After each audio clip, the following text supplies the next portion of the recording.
Hello everyone, I'm Apurva Bhatnagar once again back on my YouTube channel Learn to Save with Apurva। तो आज हम जो बात करेंगे वो एक और आईपीओ के बारे में बात करेंगे जिसका नाम है Bharti Hexacom limited and by the end of this video हम आपको बताएंगे कि हम इस आईपीओ में इन्वेस्ट करने वाले हैं या फिर नहीं। तो अगर आपको हमारा ये आईपीओ वीडियो पसंद आए तो प्लीज हमारे चैनल को सब्सक्राइब, लाइक, शेयर और कॉमेंट करना बिल्कुल मत भूलिएगा।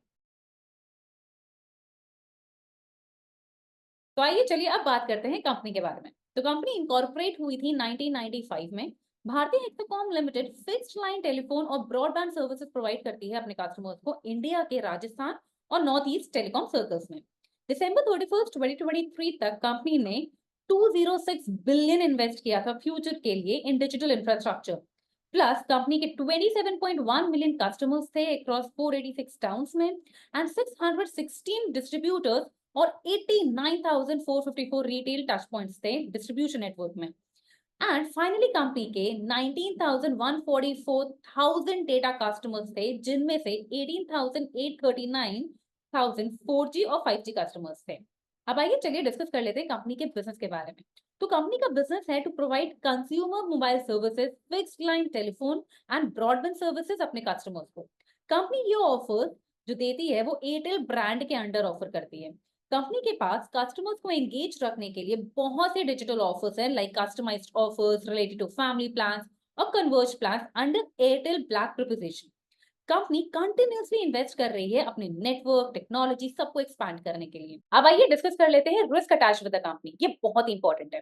तो दिसंबर 31 2023 तक कंपनी के ऊपर अप्रोक्सीमेटली 38,000 मिलियन का लोन है एंड इन केस कंपनी ये लोन रीपे नहीं कर पाई तो उनकी प्रॉफिटेबिलिटी, बिजनेस सब नेगेटिवली इंपैक्ट हो सकता है।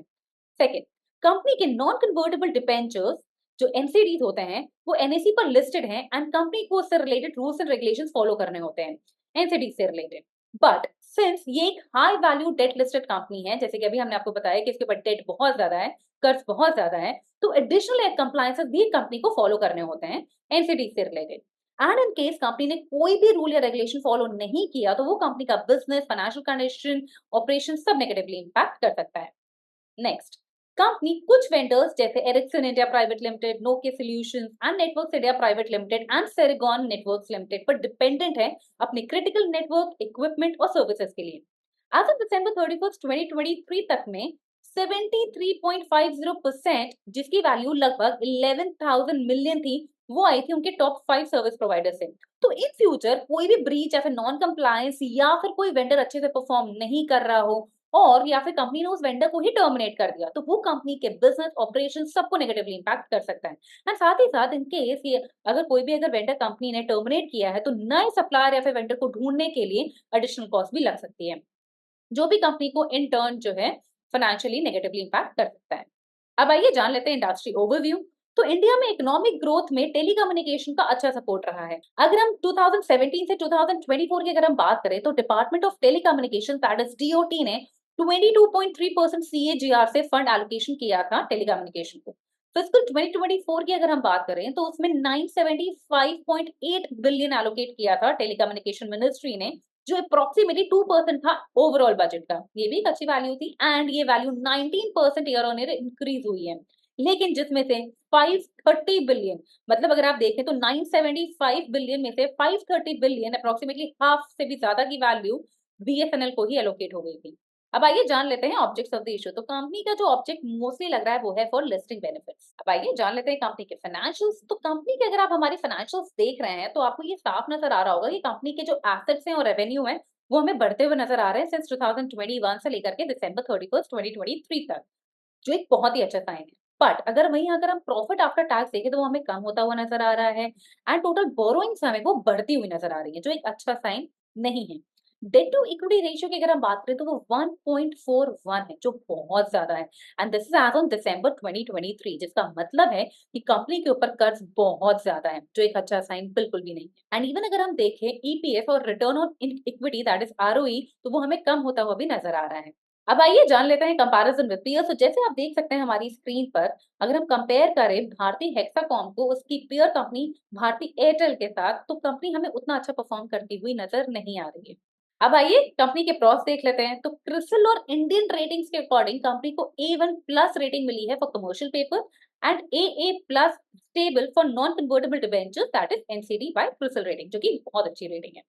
अब आइए जान लेते हैं कंपनी से रिलेटेड कॉन्स के बारे में, दैट मींस इसके नेगेटिव पॉइंट्स के बारे में। तो कंपनी और उसके प्रमोटर्स के अगेंस्ट लीगल प्रोसीडिंग्स चल रही हैं। नेक्स्ट, कंपनी ने पास्ट में काफी लॉसेस भी देख चुकी है कंपनी, मतलब उसको काफी लॉसेस भी हो चुके हैं। नेक्स्ट, कंपनी का जो आइटरेशन रेट है वो काफी ज्यादा है। As on like December 31st 2023 company का आइटरेशन रेट 16% था, जो काफी ज्यादा है।